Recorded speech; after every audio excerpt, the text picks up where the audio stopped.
Unveiling the shades of skin, understanding skin colors in English. Hello, English learners. In today's lesson, we will be exploring a crucial topic under physical descriptions, skin color. This topic can be quite delicate, as it involves people's physical attributes. So it's important to use appropriate and respectful vocabulary. Let's learn how to describe skin colors in English using terms like fair, dark, olive, and tan. The first step in describing skin color is knowing the basic terms. In English, we commonly use words like fair, dark, olive, and tan.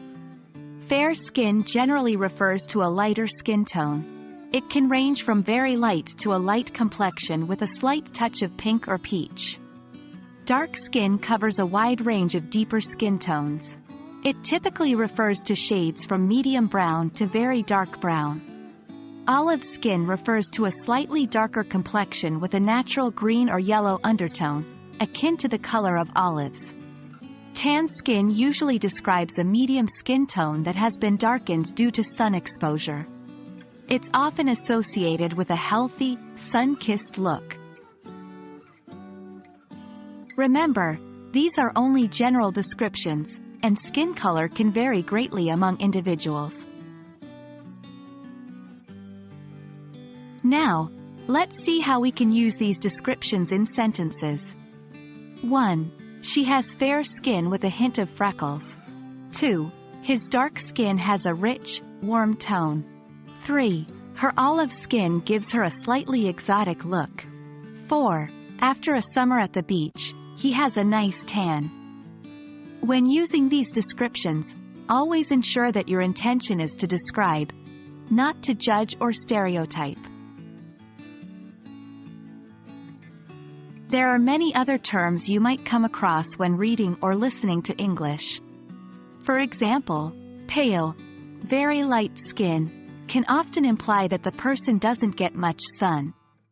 Rosy, light skin with a pinkish hue, often associated with health and vigor.